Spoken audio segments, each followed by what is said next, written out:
Hi friends, welcome to Tech Travel Telugu. Friends, ఇది 2025 TVS Ntorq 150. ఈ vehicle మీరు purchase చేయాలనుకుంటే టోటల్గా 2 వేరియంట్స్లో లభిస్తూ ఉంది. Base variant, TFT variant. ప్రస్తుతానికి మనతో బేస్ వేరియంట్ అయితే ఉంది. టర్బో బ్లూ కలర్ అనమాట. ఈ కలర్ కూడా లైవ్లో చూస్తానికి చాలా బాగుంది. ఈ వెహికల్కి సంబంధించిన ఎగ్జాక్ట్గా అన్నట్టు ప్రైస్ ఎంత, స్పెసిఫికేషన్స్ ఏంటి, తర్వాత ఈ వెహికల్ నేను రైడ్ చేస్తాను, నా రైడ్ ఎక్స్పీరియన్స్ కూడా మీతో షేర్ చేసుకుంటా. ఎవరైతే ఈ వెహికల్ పర్చేస్ చేద్దాం అనుకుంటున్నారో వాళ్ళకి ఖచ్చితంగా ఈ వీడియో హెల్ప్ అయింది కాబట్టి స్కిప్ చేయకుండా లాస్ట్ వరకు చూడండి. ఫ్రెండ్స్, ఈ వెహికల్ మీరు పర్చేస్ చేయాలనుకుంటే ఎగ్జాక్ట్గా ఆనోడ్ ప్రైస్ వచ్చేప్పటికి 1,50,000 రూపాయలు లభిస్తూ ఉంది. ఎవరైనా ఈఎంఐలో ఈ వెహికల్ పర్చేస్ చేయాలనుకుంటే మినిమం డౌన్ పేమెంట్ వచ్చేప్పటికి 35,000 రూపీస్ నుంచి మీరు ఎంతైనా పే చేసుకోవచ్చు. చాలామందికి ఒక డౌట్ అయితే ఉండిద్ది, మైలేజ్ ఎంత వస్తుంది అని చెప్పేసి. 35 to 40 కిలోమీటర్స్ లోపే మీరు ఎక్స్పెక్ట్ చేసి ఈ వెహికల్ అయితే పర్చేస్ చేయండి. 40 కూడా రాదు, నాకు తెలిసి 35 అయితే కన్ఫర్మ్గా వస్తుంది అనమాట. టాప్ స్పీడ్ విషయానికి వస్తే ఈజీగా 110 కిలోమీటర్స్ పైన వెళ్ళగలదు. ఫ్రెండ్స్, ఇప్పుడు ఈ వెహికల్లో ఉన్న మెయిన్ స్పెసిఫికేషన్స్ గురించి డిస్కస్ చేద్దాము. ఇంజిన్ విషయానికి వస్తే 3 valves air cooled 149.7 cc BS 6.2 ఇంజిన్తో లభిస్తూ ఉంది. 13.2 PS పవర్, 14.2 Nm టార్క్ అయితే ఈ ఇంజిన్ జనరేట్ చేసింది. తర్వాత రైడ్ చేసేటప్పుడు మాట్లాడుకుందాము ఇంజిన్ పెర్ఫార్మెన్స్ ఎలా ఉంది ఏంటని చెప్పేసి.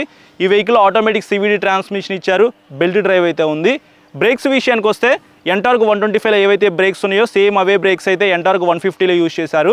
ఫ్రంట్ 220mm పెడల్ డిస్క్ ఉంది. సేఫ్టీ పరంగా ABS ఇచ్చారు, ఇది ఒక ప్లస్ పాయింట్ అనిపించింది నాకు. బ్యాక్ సైడ్ 130mm డ్రమ్ బ్రేక్తో లభిస్తూ ఉంది. సింక్రనైజ్డ్ బ్రేకింగ్ టెక్నాలజీ అయితే ఈ వెహికల్లో యూజ్ చేశారు కాబట్టి బ్యాక్ సైడ్ బ్రేక్ ప్రెస్ చేసినా ఆటోమేటిక్గా ఫ్రంట్ బ్రేక్ ఎంగేజ్ అయ్యి బెటర్ బ్రేకింగ్ అయితే ఉండిద్ది. బ్రేక్స్ పరంగా ఇబ్బంది అయితే ఏమీ లేదు. ఇంకా సస్పెన్షన్ విషయానికి వస్తే ఫ్రంట్ టెలిస్కోపిక్ సస్పెన్షన్ ఇచ్చారు. బ్యాక్ సైడ్ మీకు మోనోషాక్ అయితే ప్రొవైడ్ చేశారు. సేమ్ Ntorq 125 ఏదైతే సస్పెన్షన్ ఉందో సేమ్ అదే సస్పెన్షన్ అనమాట. అలాగే టైర్స్ కూడా Ntorq 125లో ఏవైతే ఉన్నాయో అవే యూజ్ చేశారు. 12 inch LI wheels with tubeless టైర్స్తో మీకు ఈ వెహికల్ లభిస్తూ ఉంది. ఫ్రంట్ 100/80 సెక్షన్ టైర్ అయితే ఇచ్చారు.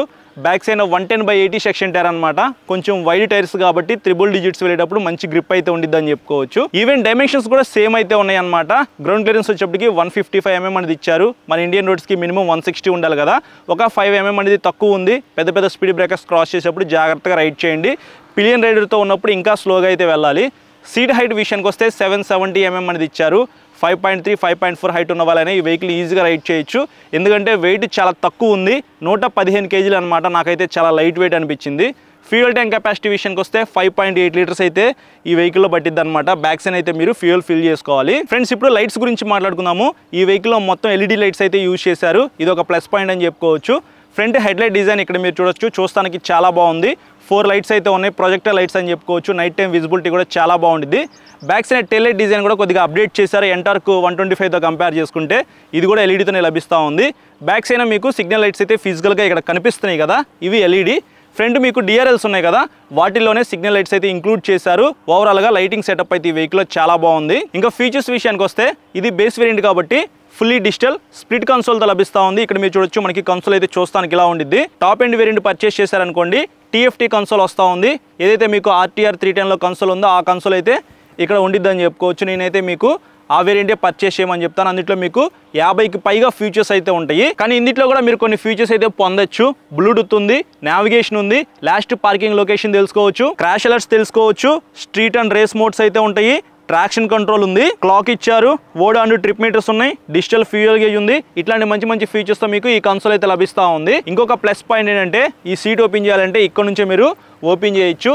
Ntorq 125లో మీరు సీట్ ఓపెన్ చేయాలంటే ఇక్కడ నుంచి కీ ఓపెన్ చేసి ఇక్కడైతే పెట్టాలన్నమాట. ఆ ప్రాబ్లం అయితే Ntorq 150లో సాల్వ్ అయింది. సో ఇక్కడ మీరు చూడొచ్చు 22 లీటర్స్ బూట్ స్పేస్ అయితే ఇచ్చారు. Ntorq 125లో ఏదైతే బూట్ స్పేస్ ఉందో సేమ్ అదే బూట్ స్పేస్ అనమాట. ఒక చిన్న హెల్మెట్ అయితే పట్టింది, కొంచెం బూట్ స్పేస్ ఎక్కువ ఇస్తే బాగుండు అనిపించింది నాకు. ఇక్కడ USB ఛార్జింగ్ సాకెట్ అయితే ఇచ్చారు, Type A ఛార్జింగ్ సాకెట్ అనమాట. బూట్ లైట్ అయితే మిస్ అవుతుంది, అది కూడా ఇస్తే చాలా బాగుండేది. అలాగే ఫ్రంట్స్ అయినా చిన్న గ్లౌ బాక్స్ అయితే ఇచ్చారు. 1/2 లీటర్ వాటర్ బాటిల్ అయితే ఫుల్గా పట్టిద్ది. 1 లీటర్ వాటర్ బాటిల్ అయితే 100% లోపలికి అయితే పట్టదనమాట, హాఫ్ అయితే పట్టిద్ది అని చెప్పుకోవచ్చు. కానీ మీరు 2 వాటర్ బాటిల్స్ అయితే ఇక్కడ పెట్టుకొని యూజ్ చేసుకోవచ్చు. మీ ఫోన్ పెట్టుకోవాలనుకున్నా పెట్టుకోవచ్చు, ఇబ్బంది అయితే ఏం లేదు. స్టోరేజ్ పరంగా బాగానే ఉంది. ఇంకా 6 feet హైట్ ఉన్న వాళ్ళకి ఈ వెహికల్ ఫ్రంట్ తగిలిద్దా అంటే మ్యాక్సిమం తగలొచ్చు అనమాట. ఎందుకంటే మరీ అంత లెగ్ రూమ్ అయితే ఎక్కువ లేదు. కొంచెం బ్యాక్ సైడ్కి అయితే ఇట్లా జరిగి కూర్చోవాలన్నమాట, అప్పుడైతే మీకు ఇక్కడ ఎక్కువ స్పేస్ అయితే వస్తుంది. నేను 5'8" హైట్ అయితే ఉంటాను, నాకైతే పర్ఫెక్ట్గా సెట్ అయింది. Ntorq 125లో ఏదైతే సీట్ ఉందో సేమ్ అదే సీట్ అయితే ఇక్కడ యూజ్ చేశారు. రైడర్ సీట్ కంఫర్ట్ అయితే చాలా బాగుంది, కానీ పిలియన్ సీట్ అయితే అంతేమీ ఉండదు. బ్యాక్ సైడ్ ఇక్కడ మీరు చూడొచ్చు గ్రాబ్ రైల్స్ అయితే స్ప్లిట్ ఇచ్చారనమాట. సో పిలియన్ రైడర్ ఎవరైతే ఇక్కడ కూర్చుంటారో వాళ్ళైతే ఇది కంఫర్టబుల్గానే పట్టుకోవచ్చు. 3D బ్యాడ్జింగ్ ఎంటార్క్ అని చెప్పేసి ఉంది. టర్బో బ్లూ అని చెప్పేసి ఈ కలర్ అయితే చూస్తానికి చాలా బాగుంది. అలాగే నైట్రో గ్రీన్ అని చెప్పేసి ఇంకొక కలర్ అయితే ఉంది, అది హైలైట్ అని చెప్పుకోవచ్చు ఎంటార్క్ 150లో. మీరు 4 కలర్స్లో ఎంటార్క్ 150 చూస్ చేసుకోవచ్చు. మీకు నచ్చిన కలర్ అయితే మీరు పర్చేస్ చేయండి. నాకైతే గ్రీన్ కలర్ చాలా బాగా నచ్చింది. ఇంకా హ్యాండిల్ మీద ఉన్న స్విచెస్ విషయానికి వస్తే ఫస్ట్ హ్యాండిల్ గురించి మాట్లాడుకోవాలి. First in segment single piece wide handle bar అయితే ఇచ్చారు, మెటల్ హ్యాండిల్ బార్ అని చెప్పుకోవచ్చు. ఇక్కడ మీరు చూడొచ్చు కంఫర్ట్ అయితే నాకైతే చాలా బాగా నచ్చింది అనమాట. హ్యాండిల్కి రైట్ సైడ్ రెడ్ కలర్లో ఇంజిన్ కిల్ స్విచ్ అయితే ఇచ్చారు, దాని కింద మోడ్ స్విచ్ అయితే ఉంది. ఇంకా కింద చూసుకున్నట్లయితే మీకు హజర్ లైట్స్ అయితే ఇచ్చారు, ఇది ఒక ప్లస్ పాయింట్ అని చెప్పుకోవచ్చు. దాని కింద సెల్ఫ్ స్టార్ట్ అయితే ఉంది. అలాగే ఈ వెహికల్ ఇంకొక ప్లస్ పాయింట్ ఏంటంటే బ్రేక్ లివర్స్ని మీరు 3 స్టెప్స్లో అయితే అడ్జస్ట్ చేసుకోవచ్చు అనమాట. ఆ ఫీచర్ కూడా బేస్ వేరియంట్లో మిస్ అవ్వలేదు. హ్యాండిల్కి లెఫ్ట్ సైడ్ మీకు హ్యాండ్ బ్రేక్ ఇచ్చారు, ఇది కూడా స్కిప్ అవ్వలేదు. ఎల్లో కలర్లో పాస్ స్విచ్ అయితే ఉంది, డెడికేటెడ్గా ఇచ్చారు. హై బీమ్ లో బీమ్ స్విచ్ అయితే ఉంది. ఇక్కడ ఐ స్విచ్ అయితే ఉంది కదా, ఈ కన్సోల్లో ఉన్న ఫీచర్స్ని మీరు ఆపరేట్ చేసుకోవచ్చు ఈ స్విచ్ ద్వారా. దాని కింద సిగ్నల్ లైట్ స్విచ్ ఉంది, ఇంకా కింద చూసినట్లయితే హార్న్ ఉంది. అదే మీరు top and TFT variant purchase చేశారనుకోండి, హ్యాండిల్కి లెఫ్ట్ సైడ్ మీకు 4-వే నావిగేషన్ స్విచెస్ అయితే ఉంటాయి. ఈ స్విచెస్ ద్వారా మీరు ఆ కన్సోల్ని ఆపరేట్ చేసుకోవచ్చు. అదొక డిఫరెన్సెస్ అయితే మీరు నోటీస్ చేస్తారు బేస్ వేరియంట్కి టాప్ అండ్ వేరియంట్కి. ఫ్రెండ్స్ ఇక్కడ మీరు అబ్జర్వ్ చేసినట్లయితే ఇక్కడ మనకి చిన్న వింగ్లెట్స్ అయితే ఇచ్చారు కదా, సో ఏరోడైనమిక్ వింగ్లెట్స్ అని చెప్పుకోవచ్చు. మీరు కొద్దిగా ఎక్కువ స్పీడ్ వెళ్ళేటప్పుడు మాత్రం మీకు ఈ ఎయిర్ అనేది ఇట్లా బయటకు వెళ్తూ ఉండిద్ది అనమాట. సో మనం ఎక్కువగా పెద్ద పెద్ద వెహికల్స్లో వింగ్లెట్స్ అయితే చూస్తాం కదా. RR310లో కూడా రీసెంట్గా TVS కంపెనీ వాళ్ళు వింగ్లెట్స్ అయితే ఇచ్చి అప్డేట్ చేశారు. సో అట్లాంటి వింగ్లెట్స్ అయితే మీరు ఇక్కడ చూడొచ్చు. ఇదైతే చూస్తానికి లుక్ బాగుందన్నమాట. ఒకసారి మీరు లైవ్లో చూడండి. ఇది టర్బో బ్లూ కలర్ నాకు బాగా నచ్చింది. అలాగే నైట్రో గ్రీన్ కూడా బాగుండిద్ది. ఈ కలర్కి తగ్గట్టుగానే మనకి ఎల్ఐ వీల్స్ అయితే ఇచ్చారనమాట, అదొక హైలైట్ అని చెప్పుకోవచ్చు. ట్రాక్షన్ కంట్రోల్కి సంబంధించిన రింగ్ అయితే ఇచ్చారు. చాలా మంది ఇది ABS అనుకుంటారు, ABS అయితే ఏమీ కాదు, ఇది ట్రాక్షన్ కంట్రోల్ రింగ్ అనమాట, అది మీరు గమనించాలి. సో ఇది ఫ్రెండ్స్ ఓవరాల్గా బేస్ వేరియంట్ ఎంటార్క్ 150కి సంబంధించిన మెయిన్ స్పెసిఫికేషన్స్ అయితే. ఇప్పుడు ఈ వెహికల్ రైడ్ చేద్దాం, నా రైడ్ ఎక్స్పీరియన్స్ మీతో షేర్ చేసుకుంటా. వెహికల్ మీద ఎక్కి కూర్చోగానే నేను అబ్జర్వ్ చేసింది ఏంటంటే వెయిట్ అని చెప్పుకోవచ్చు. 115 kg బరువు ఉంది కాబట్టి నాకైతే చాలా లైట్ వెయిట్ అనిపించింది. అలాగే 770 mm సీట్ హైట్ అనమాట. నాకు 2 కాళ్ళు కూడా ప్రాపర్గా కింద అందినాయి. 5.3, 5.4 ఆ హైట్ వాళ్ళు కూడా ఈ వెహికల్ ఈజీగా రైడ్ చేయొచ్చు. అలాగే కంఫర్ట్ చాలా బాగుంది. Single piece metal wide handle bar అయితే ఈ వెహికల్లో ఇచ్చారు. హ్యాండిల్ కంఫర్ట్ కానీ సీట్ కంఫర్ట్ కానీ చాలా బాగుంది. Back side pillion seat comfort అయితే అంతేమీ ఉండదు. లోకల్ వరకు పిలియన్తో మేనేజ్ చేయొచ్చు, కానీ లాంగ్ రైడ్ వెళ్ళడానికి మాత్రం అంత కంఫర్ట్ అయితే ఉండదు. ఇంకా కన్సోల్ అయితే మీకు చూస్తానికి ఇలా ఉండిద్ది, స్ప్లిట్ కన్సోల్ అనమాట, డిజిటల్ కన్సోల్. ఇక్కడ మీకు speedometer, fuel gauge, odometer, trip meters అయితే ఉన్నాయి. ఇందులో క్లాక్, డేట్, బ్లూటూత్ అట్లాంటివి అయితే కనిపిస్తూ ఉన్నాయి. ట్రాక్షన్ కంట్రోల్ అయితే ఉంది, ABS అయితే ఉంది. సేఫ్టీ పరంగా ఈ 2 ఫీచర్స్ అయితే ఈ వెహికల్లో ఉన్నాయి. అలాగే మీకు బ్రేక్ లివర్స్ అయితే అడ్జస్ట్ చేసుకోవచ్చు. హ్యాండ్ బ్రేక్ అయితే ఇచ్చారు. డెడికేటెడ్గా చాలా స్విచెస్ అయితే ఉన్నాయి. హజర్ లైట్స్ కూడా ఉన్నాయి అన్నమాట, ఇక్కడ మీరు చూడొచ్చు. సో ఇదొక మంచి విషయం. ఓ మై గాడ్, పికప్ అయితే చాలా బాగుంది. థ్రాటిల్ ఓపెన్ చేయగానే మీకు వెహికల్ అయితే స్పీడ్గా మూవ్ అయిపోతుంది.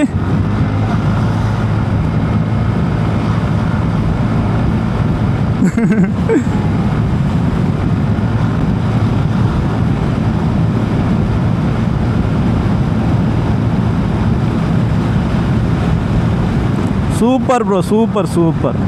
ఎంటార్క్ 125తో కంపేర్ చేసుకుంటే ఎంటార్క్ 150 కంఫర్ట్ బాగుంది, పెర్ఫార్మెన్స్ బాగుంది. 3 wheels ఇంజిన్ కదా, ఇంజిన్ పుల్ అయితే నెక్స్ట్ లెవెల్ అయితే ఉందని చెప్పుకోవచ్చు. ఓకే, బ్రేక్స్ కూడా బాగున్నాయి. 220 mm pedal disc brake, ABS అయితే ఉంది ఫ్రంట్ సైడ్న. బ్రేక్ బైటింగ్ అయితే పర్వాలేదు, బాగానే ఉంది. కాకపోతే ఈ పెర్ఫార్మెన్స్కి కొంచెం పెద్ద డిస్క్ బ్రేక్ ఇస్తే బాగుంది అనిపించింది. ఎందుకంటే ఎంటార్క్ 125లో ఎంటార్క్ 150లో సేమ్ డిస్క్ బ్రేక్ అయితే యూజ్ చేశారు కదా. కానీ బ్రేక్స్ అయితే ఓకే. బ్యాక్ సైడ్ మీకు ట్రాక్షన్ కంట్రోల్ ఉంది, 130 mm డ్రమ్ బ్రేకు. 2 కలిపి ప్రెస్ చేస్తే వెహికల్ అయితే అక్కడికక్కడే ఆగిపోతుంది అనమాట. ఈ వెహికల్ వేసుకొని లాంగ్ రైడ్ కూడా వెళ్ళిపోవచ్చు. 100-150 kilometers కంటిన్యూగా వెళ్ళాలన్నా సరే వెళ్ళిపోవచ్చు. కాకపోతే మైలేజ్ రాదు. ఎంటార్క్ 125 అయితే మీకు 40 లోపు అయితే వస్తుంది. ఇది 35 దాకా మీరు ఎక్స్పెక్ట్ చేయొచ్చు ఎకానమీలో రైడ్ చేస్తే. పవర్ అండ్ టార్క్ ఎక్కువ ఉంది. సో ఇంత పెర్ఫార్మెన్స్ ఉన్న స్కూటర్ ఎవరైనా స్లోగా వెళ్తారా చెప్పండి? స్పీడ్గానే వెళ్తారు. అప్పుడు మీకు ఇంకా మైలేజ్ అయితే తక్కువ వస్తుంది అనమాట. ఒక 30 వచ్చినా ఆశ్చర్యపోవసరం లేదు. కానీ మీరు ఈ వెహికల్ రైడ్ చేసేటప్పుడు మాత్రం చాలా బాగా ఎంజాయ్ చేస్తారనమాట. మిమ్మల్ని ఎక్కడ డిసప్పాయింట్ చేయదు. ఇట్లా చూడొచ్చు, థ్రాటిల్ ఓపెన్ చేస్తుంటే ఇట్లా వెహికల్ ముందుకు వెళ్ళిపోతూ ఉంది.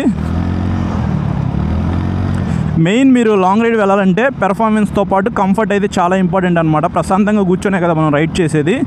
అలా చూసుకున్నట్లయితే ఈ వెహికల్లో కంఫర్ట్ అయితే చాలా బాగుంది. కానీ పిలియన్ రైడర్కి అసలు కంఫర్ట్ అయితే ఉండదు. సో ఇద్దరు కలిసి లాంగ్ వెళ్దాం అనుకుంటే మాత్రం ఈ వెహికల్ మీరు కన్సిడర్ చేసుకోవద్దు. మైలేజ్ కోసం కూడా మీకు ఈ స్కూటీ సెట్ అవ్వదు అనమాట. ఈ వెహికల్ అయితే వేస్ట్ అని చెప్పుకోవచ్చు. మైలేజ్ ఎక్కువ కావాలి అని అనుకుంటే టీవీఎస్లో మీకు మోటార్ సైకిల్స్ ఉన్నాయి కదా, రేడియన్ 110 కానీ, స్పోర్ట్ 110, స్టార్ సిటీ, ఇట్లాంటి వెహికల్స్ అయితే మీరు చూస్ చేసుకోవచ్చు. మైలేజ్ ఎక్కువ కావాలి అనుకుంటే ఈ స్కూటీ అనే కాదు, మీరు ఏ స్కూటీ పర్చేస్ చేసినా సరే మైలేజ్ అయితే 40, 45, 50 లోపే మీకు వస్తుంది అనమాట. 50కి మించి మీకు ఎక్కువ మైలేజ్ అయితే రాదు. కొన్ని కంపెనీస్ వస్తాయి అని చెప్తారు కానీ జాగ్రత్తగా స్లోగా రైడ్ చేస్తే వస్తాయేమో, కానీ స్లోగా రైడ్ చేసే బదులు సైకిల్ తొక్కవచ్చుగా, అదనమాట. సస్పెన్షన్ అయితే బాగుంది. సేమ్ ఎంటార్క్ 125 ఏదైతే సస్పెన్షన్ ఉందో, టెలిస్కోపిక్ సస్పెన్షన్, మోనోషాకు అవే ఇచ్చారు. బ్యాక్ సైడ్ సస్పెన్షన్ అయితే అడ్జస్ట్ చేసుకోవడానికి అవకాశం లేదు. అడ్జస్ట్మెంట్ ఇస్తే బాగుంది అనిపించింది నాకు. ఇక్కడ కొద్దిగా బ్యాడ్ రోడ్స్ అయితే ఉంటాయి, ఇక్కడ మీరు చూడొచ్చు.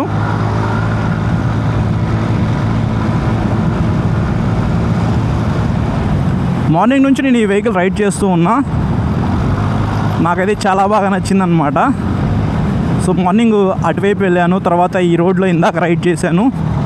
సో ఇప్పుడు మీకోసం యాక్షన్ కెమెరా హెల్మెట్కి పెట్టేసుకొని రైడ్ చేసి చూపిస్తున్నాను అనమాట.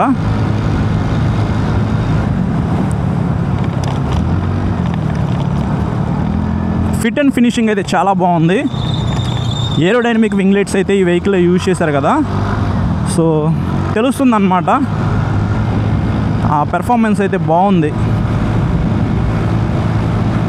నిన్న ఎంటార్క్ 125 రైడ్ చేశాను, దాంతో కంపేర్ చేస్తే నాకు రైడింగ్ ఎక్స్పీరియన్స్ ఈ వెహికల్లో చాలా బాగా నచ్చింది. అది కూడా బాగుంది, కంఫర్ట్ బాగుంది, పెర్ఫార్మెన్స్ బాగుంది. బట్ దాంతో కంపేర్ చేస్తే దీంట్లో కొంచెం పికప్ అయితే ఎక్కువ ఉందన్నమాట.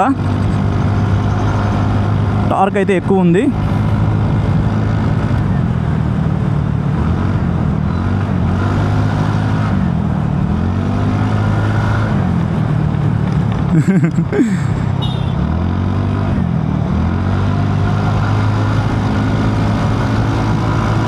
ఎగ్జాస్ట్ సౌండ్ కూడా కొద్దిగా లౌడ్ వస్తూ ఉంది. ఎంటార్క్ 125 లౌడ్ వస్తుంది, బట్ ఇందులో కొంచెం పవర్ అండ్ టార్క్ ఎక్కువ ఉంది కాబట్టి ఇంకొంచెం లౌడ్ వస్తుంది అనమాట. చాలామంది కన్ఫ్యూజన్లో ఉంటారు. Back side 130mm drum break దగ్గర మీకు ఏబిఎస్ రింగ్ లాగా అయితే ఉందన్నమాట. అది ట్రాక్షన్ కంట్రోల్కి సంబంధించిన రింగ్ అని చెప్పుకోవచ్చు, ఏబిఎస్ అయితే కాదు, అది మీరు గమనించాలి. ఈ వెహికల్లో బ్యాక్ సైడ్ డిస్క్ బ్రేక్ తీసుకొస్తే సూపర్ ఉండేది, నెక్స్ట్ లెవెల్ అని చెప్పుకోవచ్చు. చూసారు కదా, పెద్ద పెద్ద గుంతలు అయితే వచ్చి నేనైతే స్పీడ్గానే పోనిస్తున్నాను. టైర్స్ గ్రిప్ అయితే బాగుంది. 100 section tyre front side, back side 110 section tyre అయితే ఇచ్చారు. 110/80 సెక్షన్ టైర్ అనమాట ఎగ్జాక్ట్గా చెప్పాలంటే.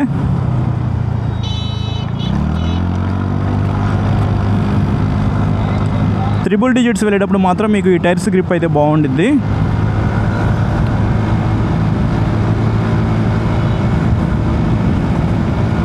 ఎవరైనా ఎంటార్క్ 150 పర్చేస్ చేయాలనుకుంటే టాప్ ఎండ్ వేరియంట్ పర్చేస్ చేయమని చెప్తాను. అందులో మీకు TFT కన్సోల్ వస్తుంది, 50కి పైగా ఫీచర్స్ అయితే అందులో ఉంటాయి అన్నమాట. అలాగే మీకు నైట్రో గ్రీన్ కలర్ కూడా వస్తుంది అందులో. ఆ కలర్ అయితే చూస్తానికి ఇంకా ఐ క్యాచీగా బాగుంటుంది అనమాట. మీరు ఆ వెహికల్ అయితే కన్సిడర్ చేసుకోవచ్చు. లేదు నా దగ్గర మనీ తక్కువ ఉన్నాయి, నాకు ఆ వెహికల్ అయితే అవసరం లేదు, TFT కన్సోల్ ఆ ఫీచర్స్ నాకేం అవసరం లేదనుకుంటే మీరు ఇది కూడా కన్సిడర్ చేసుకోవచ్చు అనమాట. నాకు నచ్చింది ఏంటంటే కీ అని చెప్పుకోవచ్చు. జూపిటర్ 125 ఏదైతే కీ డిజైన్ ఉందో సేమ్ అదే డిజైన్ ఇచ్చారు, కొంచెం అప్డేట్ చేయాల్సింది కీ డిజైన్ అయితే. ఇది ఎంటార్క్ 150కి సంబంధించిన నా రైడ్ ఎక్స్పీరియన్స్ అయితే. ఫ్రెండ్స్ చూసారు కదా ప్రైజ్ అండ్ స్పెసిఫికేషన్స్, అలాగే నా రైడ్ ఎక్స్పీరియన్స్. వెహికల్ పెర్ఫార్మెన్స్ అయితే చాలా బాగుంది. ఎంటార్క్ 125తో కంపేర్ చేసుకుంటే ఈ వెహికల్ కొత్త ఇంజిన్ అయితే ఇచ్చారు. పవర్ అండ్ టార్క్ కూడా కొద్దిగా ఎక్కువ ఉంది కాబట్టి మీరు రైడ్ చేసేటప్పుడు చాలా బాగా ఎంజాయ్ చేస్తూ రైడ్ చేస్తారు. Same suspension, same tyres, same dimensions ఉన్నప్పటికీ కొత్త డిజైన్తో లభిస్తూ ఉంది. హ్యాండిల్ కంఫర్ట్ బాగుంది, సీట్ కంఫర్ట్ బాగుంది, పెర్ఫార్మెన్స్ బాగుంది. మీరు ఖచ్చితంగా ఈ వెహికల్ అయితే కన్సిడర్ చేసుకోవచ్చు. 150cc కొద్దిగా పెర్ఫార్మెన్స్ ఉన్న స్కూటర్ కావాలి అనుకుంటే one of the best updated tech ఫీచర్స్తో కూడినటువంటి 150cc స్కూటర్ అనమాట ఇది. సో ఇది ఓవరాల్గా వీడియో నచ్చితే లైక్ చేసి మీ ఫ్రెండ్స్ అందరికీ షేర్ చేయండి. చాలా మంది సబ్స్క్రైబ్ చేయకుండా చూస్తున్నారు, సబ్స్క్రైబ్ చేసుకుని పక్కన బెల్ ఐకాన్ అయితే క్లిక్ చేసి పెట్టుకోండి. నేను వీడియో పెట్టిన వెంటనే మీకు నోటిఫికేషన్ వస్తుంది. Thank you.